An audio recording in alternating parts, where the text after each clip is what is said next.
बोलिए श्री सद्गुरु महाराज की जय। तो काम करते हुए भी आप अगर एक पल भी परमात्मा को नहीं भूलिएगा, यही आदत आपको शरीर छोड़ते समय में भी अगर लगा हुआ रहेगा, तो कहते हैं जन्म जन्म मुनि जतन कराही, अंत राम मुख आवत नहीं। जन्म जन्म से जतन करते हैं, लेकिन अंत समय में ईश्वर का नाम याद नहीं आता है। लेकिन अगर लगातार अभ्यास करेंगे तो अंतिम समय में भी आपको याद आएंगे। जो काम अधिक आप करते हैं, जिस काम पर आप ज्यादा विचार करते हैं, स्वप्न भी वही काम का आता है। मन में धीरे धीरे जो भी विचार करते हैं उसका गहरा छाप पड़ता है मन पर, और जब हम सपना में जाते हैं तो वही सपना में आता है। इसीलिए मन को संसार के विचार में उलझा करके नहीं रखना चाहिए, सदा परमात्मा का स्मरण में ही लगा करके रखना चाहिए। अगर आप परमात्मा में मन को लगा करके रखते हैं तो तत्काल लाभ मिलता है। एक संत महापुरुष हुए हैं, गार्हस्थ जीवन में भी रह करके बड़े उच्च दर्जे के महापुरुष हुए। एक संत हुए जिसका नाम था धर्मीदास जी महाराज। धर्मीदास जी महाराज जाति के कायस्थ थे और मोहरेली का काम करते थे, लिखा पढ़ी का काम करते थे। एक बाबू साहब के यहाँ कलर्क का काम करते थे। एक दिन वह पागल की भांति, बगल में सादा कागज था और रोशनाई का डब्बा था, उसको उलट दिए, उस पर लेपने लगे हाथ से। बाबू साहब देखते हैं और कहते, धर्मीदास क्या तुम पागल हो गया है? बोले क्या हुआ? बोले कि रोशनाई का डब्बा उलट करके सादा कागज पर उसको लेप रहे हो। बोले कि देखिए बाबूजी, अभी जगन्नाथ जी में आरती कर रहे थे, पुजारी आरती दिखा रहे थे। वह आरती से उनके पट में आग लग गई थी, जगन्नाथ जी के कपड़ा में आग लग गई थी। तो मैं बाल्टी से पानी लेकर के और उसको बुझाया। बोले आश्चर्य, तुम यहाँ हो और जगन्नाथ जी यहाँ से कितना दूर है, तो यहाँ से तुम कैसे वहां चले गए और वहां पर बाल्टी से पानी लेकर के बुझाया? लेकिन विश्वास नहीं होता है तो घुड़सवार को भेज करके पता लगा लीजिए। घुड़सवार को भेजते हैं बाबू साहब और पता करते हैं तो बिल्कुल धर्मीदास जी महाराज के ही जैसे व्यक्ति बाल्टी में पानी भर करके, सही में आग लग गई थी आरती करते समय, और पानी लेकर के उसको बुझाए। मतलब यहाँ पर पागल जैसे खेल खेल रहे हैं, लेकिन वहां पर उनकी आग को बुझा रहे हैं। गुरु महाराज जी भी एक बार महर्षि शाही स्वामी जी महाराज अन्य साथियों के साथ जीप पर सवार करके कहीं पर सफर कर रहे थे, जा रहे थे। और गुरु महाराज जी लेटे हुए थे, अपने आसन पर लेटे हुए थे। अचानक जो है लाठी पकड़ लेते हैं गुरु महाराज और दीवार पर लगा करके, दीवार में सटा करके, और कहते हैं गिरो गिरो तो कैसे गिरते हो, गिरो गिरो तो कैसे गिरते हो। शिष्यों ने कहा कि गुरु महाराज ये क्या लीला करते हैं? बाद में पूछा गया तो महर्षि शाही स्वामी जी महाराज जो साथियों के साथ जा रहे थे प्रचार में, गाड़ी का पहिया, अगला वाला पहिया नीचे गिर गया था, और जब थोड़ा सा नीचे जाते तो शायद ना तो गाड़ी का कोई कल पुर्जा मिलता, ना उस पर बैठे हुए महात्मा। मतलब हजारों फीट की नीचे खाई थी। अगला चक्का चला गया था उस खाई में, लेकिन पिछला बाकी था। गुरु महाराज वहीं से लाठी पकड़ते, गिरो गिरो तो कैसे गिरते हो, गिरो गिरो तो कैसे गिरते हो। मतलब महापुरुष जो होते हैं, कोई जरूरी नहीं है कि बैरागी देश में ही होते, बैरागी में भी होते हैं, गृहस्थ में भी होते हैं, लेकिन जो अपने मन को परमात्मा में लगाने के लिए जानते हैं, चाहे गृहस्थ में हो या विरक्त में हो, लेकिन जो अपने मन को परमात्मा में लगाने के लिए जानते हैं, काम करते हुए भी परमात्मा को भूलते नहीं है। हम आप बराबर भूल जाते हैं, हम आपको ख्याल नहीं रहता है परमात्मा का। लेकिन जो संत महापुरुष भूलते नहीं है, वही एक दिन महान व्यक्ति होते हैं। बुल्ला साहब, जो गुलाम साहब की हलवाही करते थे, हलवाही करते समय जब उसका मन ध्यान करने का हो जाता था, तो लागन बैल को छोड़ देते थे और आर पर बैठ जाते थे ध्यान करने, और उसके बाद भी सुमरन करते रहते थे। हल चलाते वक्त भी सुमरन जारी था। लेकिन जब ज्यादा मन लगने लग जाता था कि अब ध्यान पर बैठना है, तो हल फाल को छोड़ करके अब बैठ जाते थे आर पर ध्यान करने के लिए। तो मालिक से बराबर लोग शिकायत करते थे कि कैसे हलवाहा को रखे हैं, अरे वो हल क्या जोतेगा, वो तो हल फाल को छोड़ करके अब बैठ जाता है आर पर ध्यान करने के लिए। एक दिन ऐसे ही ताजा खबर दिए कोई, बोले कि आपको विश्वास नहीं होता तो जाकर के देखिए, अभी हम आ रहे थे तो बैठे हुए थे। तो गुलाम साहब तुरंत घोड़ा पर सवार होते हैं और जाते हैं, और देखे तो सही है, मैं आंख बंद करके एकदम बैठे हुए हैं।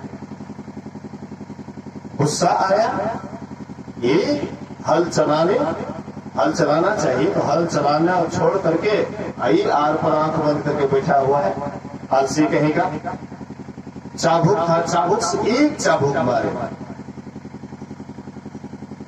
जैसे चाबुक चलाते हैं तो देखते हैं नीचे में दही बिखरा हुआ है, मटका फूटा हुआ है। आश्चर्यचकित हो गए कि आपके हाथ में तो कुछ नहीं देखे, आपका आंख बंद था, लेकिन ये दही और मटका फूटा हुआ। बोले कि हाँ, मैं अभी गुरुदेव को सब कुछ दे चुका था, अंत में दर्शनियां देने वाले थे, सब कुछ परोस दिए थे, सब कुछ दे दिए थे, अंत में दर्शनियां देने वाले थे। मतलब मानसिक पूजा कर रहे थे, मानस पूजा, मन ही मन पूजा। जैसे हम आप बाहर में साधु महात्मा को खिलाते पिलाते हैं, गुरुदेव को खिलाते पिलाते हैं, वैसे मन से खिला पिला रहे थे, मन से सब कुछ दे रहे थे। तो अंत में दर्शनियां देने वाले थे, तब तक में चाबुक चला दिए। तो देखते हैं, कहते हैं कि देखिए ना, हाँ दही बिखरा हुआ, मटका फूटा हुआ है। मतलब ध्यान करते हुए अगर हम आप काम करते हैं तो काम में भी उन्नति होती है और मन भी हम आपका बहुत उसमें लग जाता है।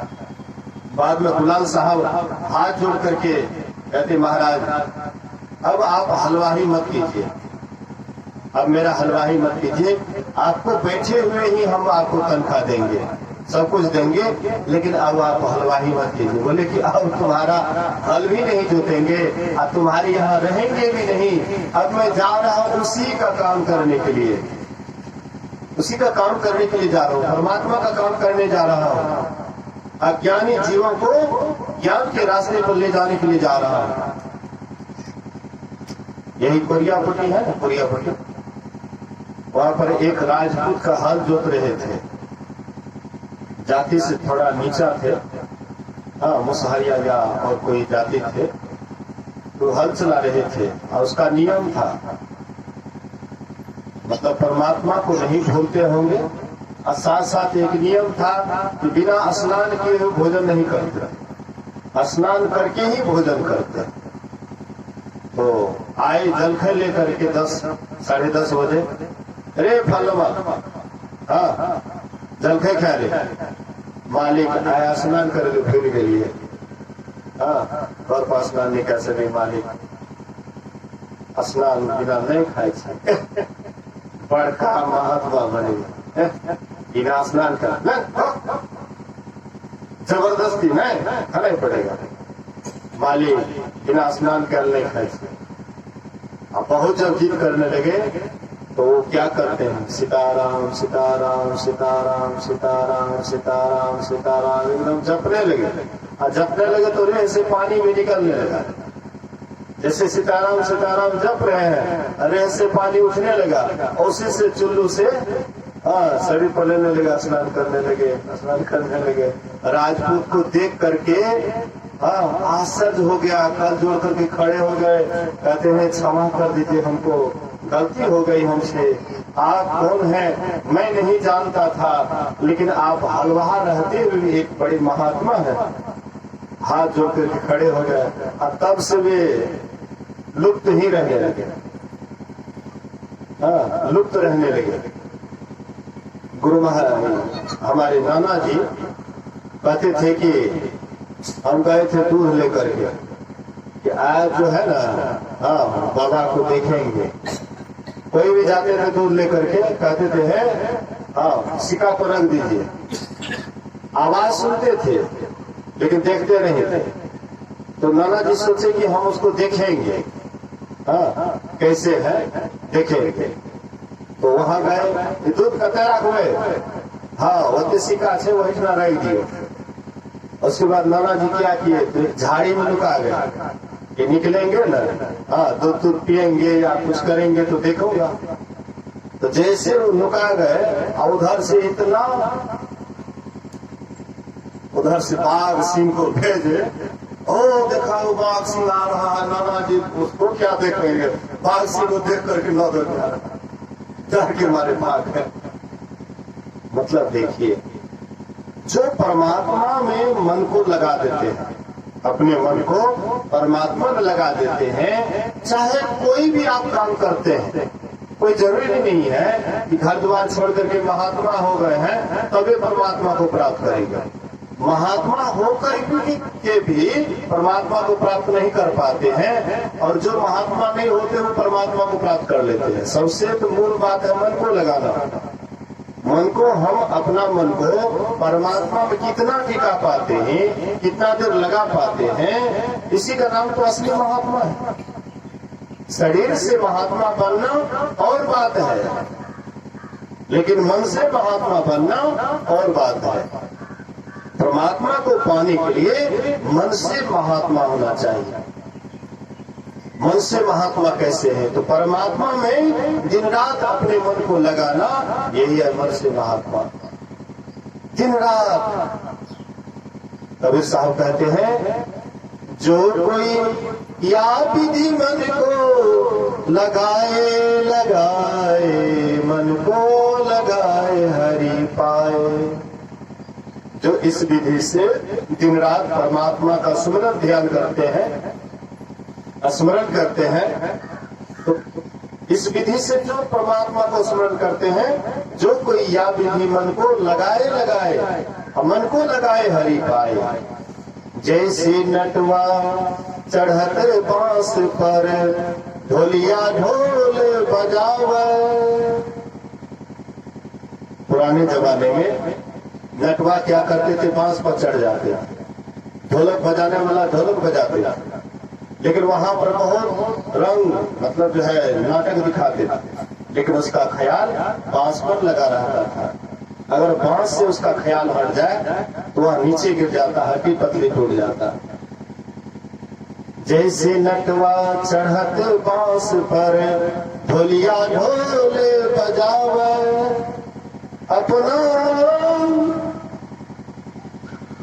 ढोलिया ढोल बजावे, अपना भारे धरे सिरों पर, सुरत बांस पर लावे, मन को लगाए हरि पाए।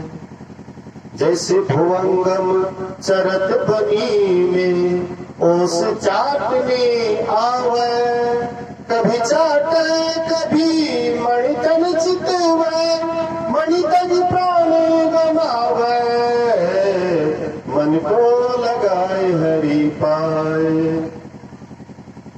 मनियार साफ होता है, वह अपने मणि को बाहर निकाल करके रात में, और मणि के रोशनी में बहुत मेढक, बहुत ऐसे कीटाणु आता है, तो उसको वह उसी का आहार करता है। अगर उसका मणि कोई छीन ले, चुरा ले, तो वह मनियार सांप मणि के बिना नहीं रह पाता है, शरीर को पटक पटक करके प्राण त्याग देता है। ऐसे ही जो साधक हैं, साधना करते हैं, ध्यान करते हैं और ध्यान में जो प्रगति कर लेते हैं, उनको ध्यान के बिना नहीं रह जाता, छटपटा जाते हैं। एक हरिद्वार में महात्मा थे और वे मानस ध्यान सिद्ध कर लिए थे, मानस ध्यान सिद्ध कर लिए थे। जब इधर 1-2 दिन से जब बैठते थे ध्यान पर, तो उसको गुरु मूर्ति का ध्यान नहीं होता था, उसको एक युवती का ध्यान होता था जो लाल साड़ी पहनी हुई नई उम्र की, वही सामने में आ जाता था। तो अपने गुरु महाराज से जाकर के बोले कि देखिए 2-3 दिन से मेरा ध्यान बिल्कुल गड़बड़ा गया है, जब ध्यान पर बैठता हूँ एक नवयुवती सामने में आ जाती लाल साड़ी पहनी हुई। तो बोले कि कहीं कोई टीवी भी तो नहीं देखा है, कोई गलत चित्र तो नहीं देखा? बोले कि नहीं। तो कोई अखबार वगैरह? बोले कि नहीं। तो कोई ऐसा अश्लील कोई किताब? बोले कि नहीं। बोले कि भंडारा कहाँ पाया है? बोले कि 3-4 रोज पहले गीता कुटीर में भंडारा पाया। बोले पता लगाओ तो वहां पर कौन कारण से भंडारा किया गया था। तो एक सेठ जी अपने पुत्री को पैसा के लोभ में पढ़ करके एक बूढ़े सेठ से विवाह कर दिया, पैसा के लालच में पढ़ करके बूढ़े सेठ से शादी कर दिए थे नवयुवती का। और उसी में से कुछ पैसा बचा करके सोचे कि मतलब पाप किए हैं तो थोड़ा सा इस पुण्य में भी दे देते हैं, खर्चा कर देते हैं। तो वही पैसा का जो अन्न खाए और उसके बाद जब ध्यान पकड़ देते तो वही सामने में आ जाता, मन व्याकुल हो जाता।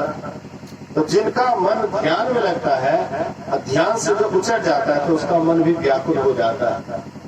तो कहते हैं जैसे भुवंगम चरत बनी में ओस चाटने आवे, कभी चाटे कभी मणिकण चित में मणिकज प्राण गमावे, मन को लगाए हरि पाए। जैसे कामिनी भरत कूप जल कर छोड़े बतरावे, अपना रंग सखी अन संग राचे सुरती गगर पर लावे, मन को लगाए हरि पाए। मरुस्थल में अभी भी जहाँ सुदूर देहात है वहां पर बहुत माँ बहनें हैं जो दूर से पानी लाती है। तो दूर से पानी लाने में 2 घड़ा रखती है, एक सिर पर एक दूसरे साइड में पकड़ती है, और छोटा बच्चा है तो उसको भी एक आंख में दबा लेती है। पानी भर करके सखी सहेली से बातचीत करती हुई आती है, लेकिन उसका ख्याल घड़ा पर ही लगा रहता है, सिर वाला घड़ा पर, उसको पकड़े हुए नहीं रहते, लेकिन ख्याल उसका घड़ा पर ही लग करके रहता है। कहते इसी तरह से संसार का काम करते हुए भी अगर हम आप बराबर कोशिश करेंगे तो हम आप भी संसार का काम करते हुए भी परमात्मा का हर हमेशा चिंतन हो सकता है। लेकिन यह विचार को बारंबार मन में लाएंगे तब होगा। इसलिए कहते हैं जाकी रहनी अपार जगत में सो गुरु नाम प्यारा हो। जिसका रहनी अपार जगत में वही गुरु का प्यारा होता है, उसको गुरु प्यारा होता है। जैसे पुरई में रहते जल भीतर जल ही में करत पसारा हो, वाके पानी पत्र न लागे धरती चले जस पारा हो, मन को लगाए हरि पाए। कहते हैं जैसे पुरैन का पत्ता होता है, बारिश होती है लेकिन सब पानी नीचे गिर जाता है। ऐसे ही संसार में रहते हुए भी अगर हम आपका मन संसार में नहीं है, परमात्मा में लग करके रखता है, तो कहते हैं कि वही सबसे उत्तम आदमी है। वही एक दिन परमात्मा को पाएंगे जो इस विधि से मन को लगाएंगे।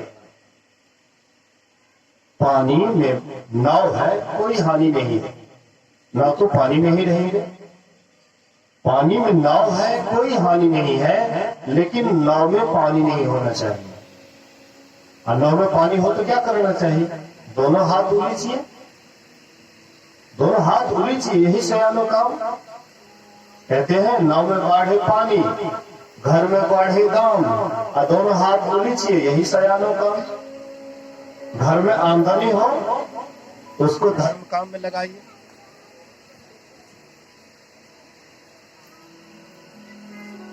और नाव में पानी बढ़े तो दोनों हाथ से उलीचिए, यही सयाने आदमी का काम है। तो जो इस ढंग से चलेंगे जरूर है उसका इहलोक भी सुखी होगा, यहाँ भी वे बड़े आनंद में रहेंगे। जो सुमिरन ध्यान करेंगे यहाँ भी वे आनंद में रहेंगे, और यहाँ से जाने के बाद भी वे आनंद में ही रहेंगे। उनके आनंद को कोई छीन नहीं सकता है। इसलिए परमात्मा में बराबर मन को लगा करके रखिए। सुमिरन कर ले मेरे मना तेरी, बीत जात उम्र गुरु नाम बिना रे। सुमिरन कर ले, सुमिरन कर ले मेरे मना। हे मन तो सुमिरन करो। साधो सुमिरन भजन करो, हे साधो सुमिरन भजन करो। मन मह दुविधा आनहु नाही, सहज ही ध्यान धरो। साधो सुमिरन भजन करो, धीरज धरी संशय नहीं राखो, नाम भरोसे रहो। जग जीवन सत गुरु को भेटो, भव जल पार करो। साधो सुमिरन भजन करो। लेकिन ये सुमिरन भजन में किसका मन लगता है जानते हैं? जो शरीर जिसका स्वस्थ है, युवा अवस्था में ही जो खूब अभ्यास करते हैं ध्यान भजन का, उसी का मन अंतिम समय में सुमिरन करता है। जो युवा अवस्था में संसार के झंझटों में ही अपने मन को उलझा करके रखते हैं, तो अंतिम समय में उसको परमात्मा का ख्याल नहीं होता है। संसार के उलझन में ही, संसार की याद में ही। वो माता जी यहाँ पर आकर के भी बरबरा रही थी। मतलब दिमाग में संसार की बात को इतना बैठा करके रखी हुई है कि मैं जो बोल रहा हूँ वो अंदर धस ही नहीं रहा।